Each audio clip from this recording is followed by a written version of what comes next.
Hi YouTube, this is Joe Calton with Calton Cutlery. You can visit me on the web, caltoncutlery.com.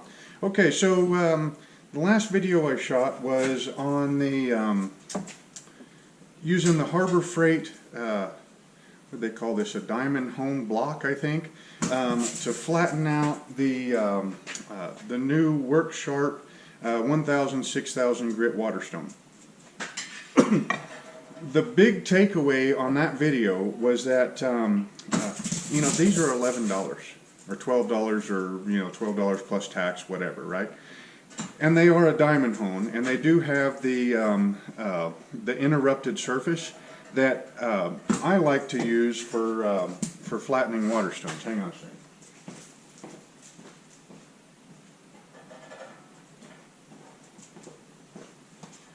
So this right here is what I typically use to flatten my waterstones.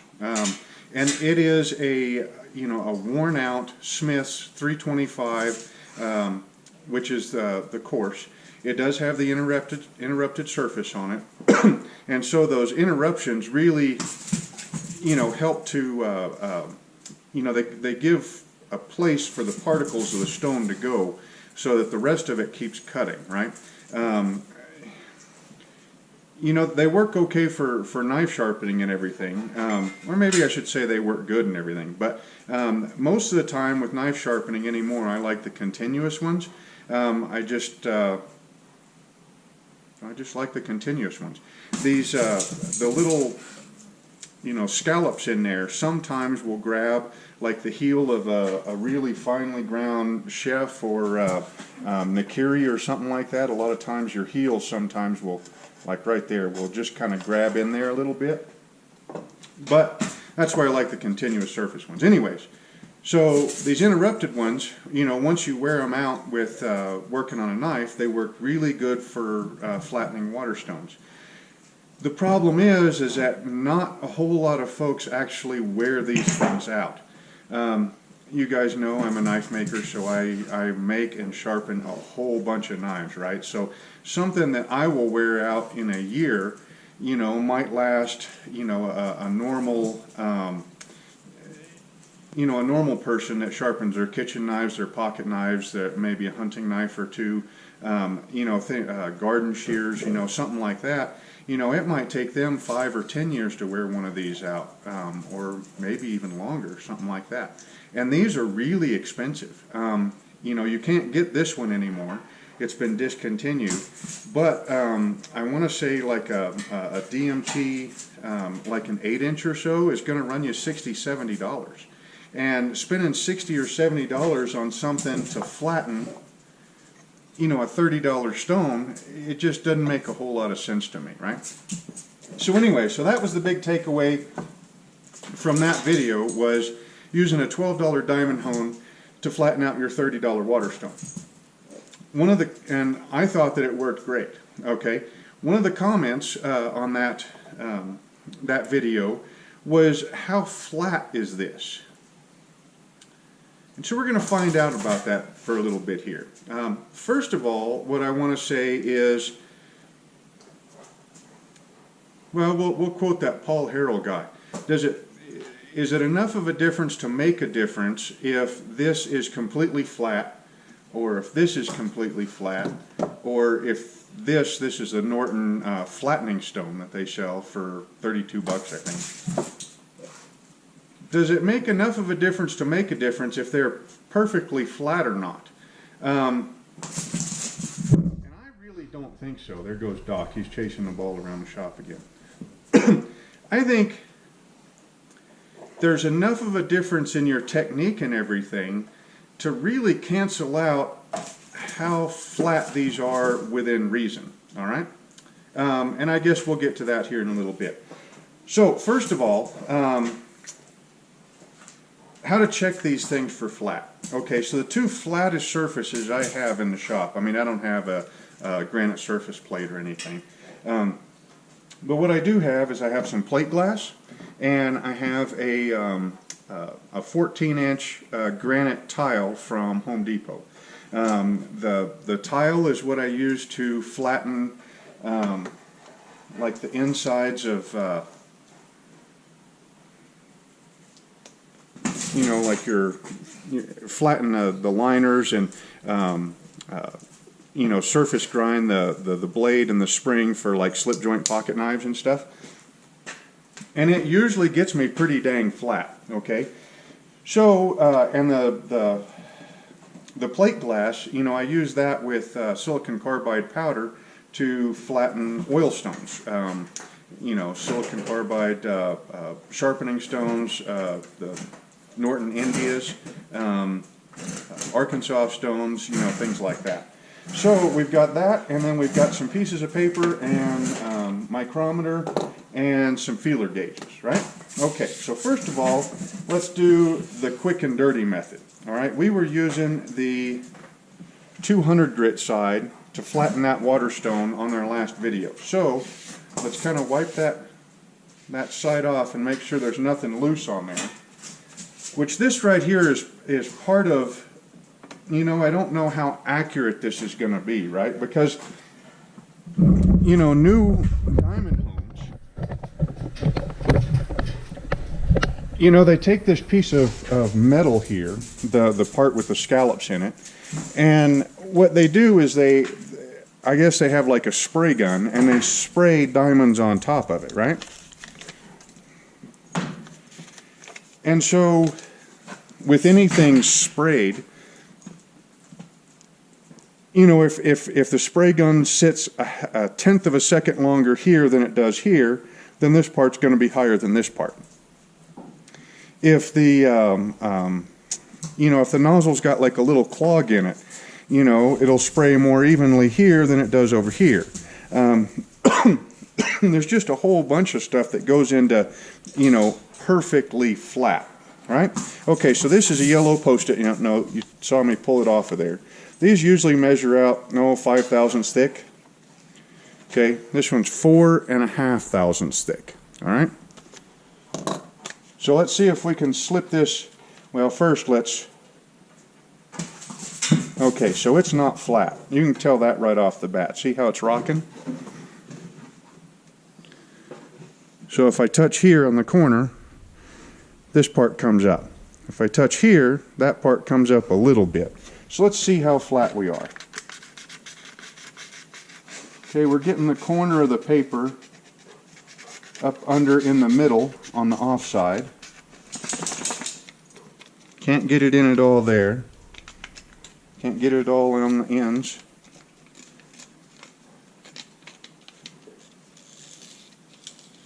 Okay, and we're not able to get it in. Nope, nothing on the sides there. Okay, so we're at least 4.5 thousandths on this right here. Now let's check to see if everything is the same. Oh no. That right there is the difference in where I'm putting pressure. No, we still got that same gap on this side. So maybe that means that we've got some discrepancy in the plate glass. Or the fact that the plate glass is kind of long, it might be flexing a little bit as I push down. So let's go with the granite tile.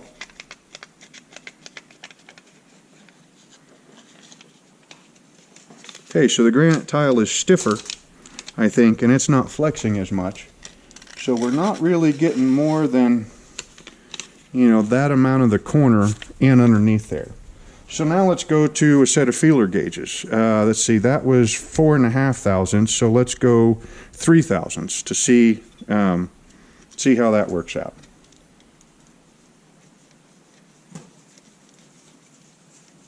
Okay, I'm getting that much of the 3 thousandths feeler gauge in on the middle on the off side.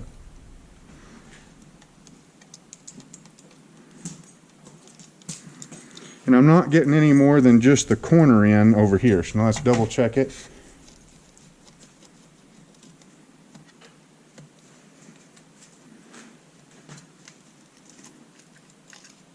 Okay, so this it's agreeing. So when I flip it around, I've still got the gap under this side, right? Okay, so now we've established that, you know, we've got a 3 to 4 thousandths hollow that's going to be in this part of the stone. Okay, so it's going to look like, so if we would draw this, it would appear that we would have a 3/1000 deep hollow like that right here. Okay, everything up in here is within a couple of thousandths, right? Okay, so well, let's check my worn out Smiths, because Smiths is quite a bit more expensive than what these diamond home blocks are. So it would stand to reason that it might be a little bit flatter, right? Maybe, maybe not, who knows. So here's the 3/1000 side. We do have a little bit of rock.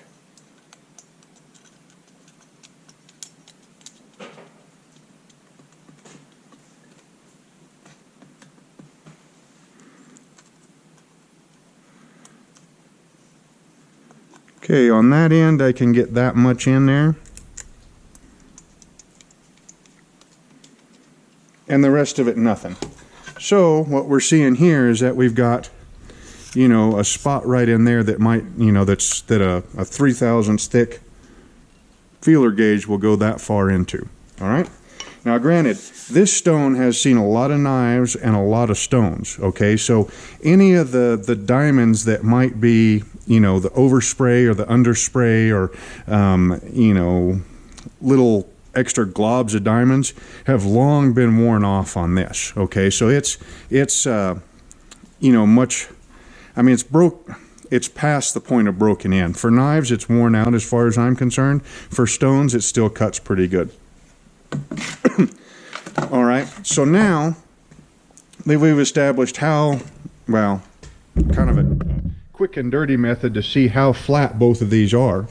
All right, let's see. This is the stone that we flattened with a 200 grit side on this diamond hone, right? So if that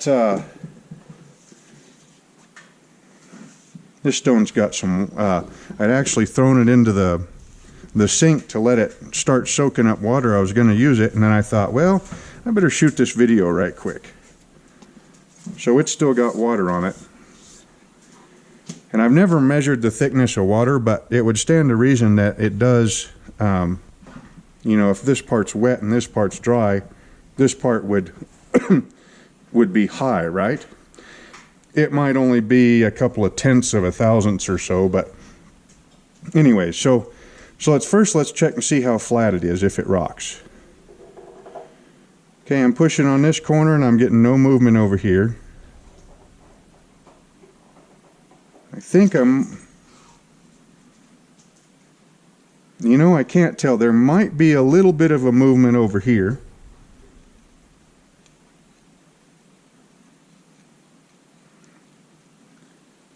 Kind of sort of think I might get some movement here. All right, so let's take that 3/1000 shim.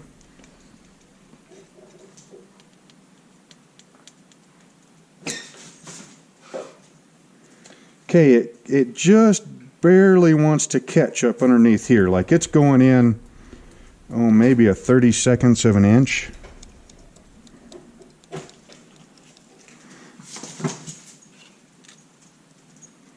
Right there, it's going in about a 32nd maybe.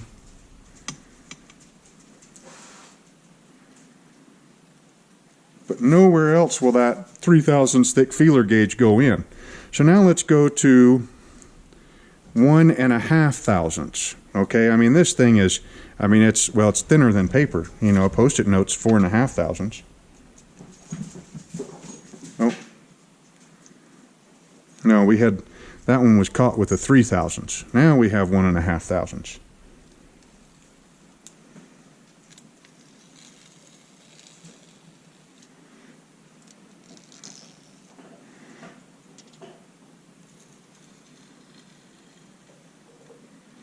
Okay, at most, the very corner of that feeler gauge is going in about that deep maybe. Okay. Also remember, you know, I chamfered the edges of this. So that might be just the depth of the chamfer too. Okay, now let's check the Make sure we get everything off of there. I've never measured dust either. And I have no idea how thick dust is. But there's some.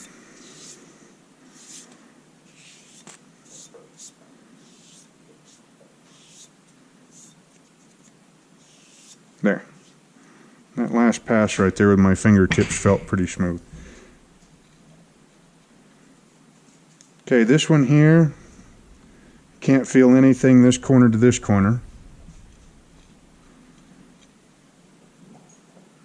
You know, if there's anything there, I think it would be, you know, I really just can't tell. So we're going to go with 1.5 thousandths shim again.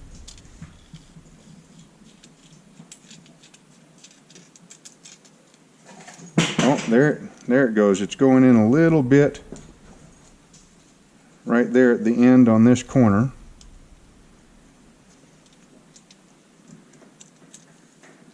Oh, and it's going in a little bit on that corner. So those corners right there. So let's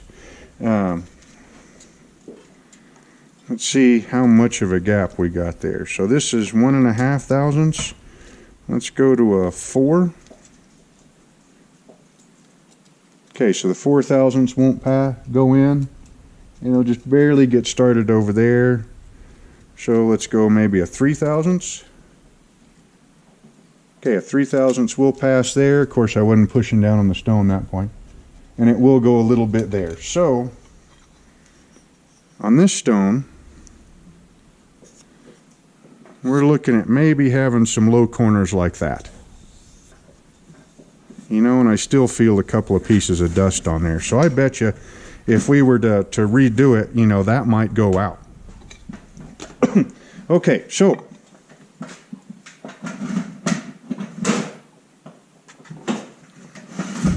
let's pull you up here for a second. So now, what did I mean when I said, is it enough of a difference to make a difference? And you saw we had this was what, like a 4 thousandths gap, you know, a deep dish in this stone. Any discrepancy that we found in this stone, which was really dang good. I mean, the 1,000 grit side, I mean, there was hardly anything, right? And on the 6,000 grit side, those two corners were, you know, 3/1000ths of an inch low. 3/1000ths of an inch. So, you know, almost, or a little bit over half of the thickness of that Post-it note, right? Honestly, I don't believe so, okay? And I don't think that without some pretty serious measuring equipment, could we really tell that much of a difference, okay? And this is the big part why. I think it's got an awful lot more to do with your technique on your stone, or between the two stones, right? Now you saw me when I was lapping these stones. You take and you draw a grid like that, and then after you soak the stone, and then you put the two stones together, and then you rub them back and forth, and then you flip one of them, and then you rub it back and forth, and then you flip. You know, trying to keep everything even, right? Also remember, this stone, this flattening stone, is smaller than the stone that we're using to flatten, okay? Smaller both in length here and in width there. Almost dropped that one. But honestly, I really don't think, I mean, you saw how close we got this thing. And I lapped, I don't know, I'd say I probably took 10 or 20 thousandths off of, you know, the top of this stone, and the same amount off the top of this stone. Well, probably more on this side because it's a little bit softer. But still, so with all that lapping, we were able to stay that close. I think if, and you know, these corners could have been, you know, maybe I've got a little bit of a roll, you know, in my, you know, rolled at the end somehow or other. I think if you put more pressure on the back than you put on the front, you would tend to wear the back of the stone out a little bit more. Honestly, I just think that that your lapping technique is worth a whole lot more than that 3/1000 dish in the face of that stone right there. I really do. So now the other part of this is that when you're flattening this stone, okay, flat helps, right? But mostly what I'm after when I do this is conditioning the top of the stone, okay? Because every time you run a knife across the top of a stone, whether it sheds the grit really fast or whether it doesn't, you're always going to be, after you use the stone for a bit, there's going to be parts of the stone that have got more metal particles in them. There's going to be parts of the stone where that top layer of stone got dulled a little bit before it released. So before it released that layer of particles. So when you're when you're flattening it, you're also conditioning it. You're stripping the whole surface down to a fresh layer of stone. And I think that makes more of a difference than actually flattening it to within a thousandth or two across the entire surface. Now, is this to say that those big fancy $150 diamond lapping plates aren't worth it? I don't know. I don't have one. Honestly, I'm not going to go out and buy one. I mean, $150 for a diamond flattening system to sharpen up a $30 stone, or even some of my $100 water stones. That's just not something that I think I'm going to go out and do. Not when I can use a $12 block and get results like these, or my old worn out Smith's 325 and get results like these also. So anyway, to answer the question of how flat this particular stone is, like I said, there was a 3.5 dish, right here in the middle on this side. And like I said, that's the side that we used to condition this stone, and we saw how flat we got. Like within reason. To be able to measure, even 0.03 of an inch difference on, a $10 Home Depot granite tile and a however old that set of feeler gauges is. In fact, they are dirty as I probably ought to clean those up. Anyway, so I guess take from that what you want, because that's what it is. But honestly, I'm going to keep right on using my old favorite Smith's 325, the old worn out one to flatten them. So again, this is Joe Calton with Calton Cutlery. You can visit me on the web, caltoncutlery.com. Hope you enjoyed the video, and we will see you next time.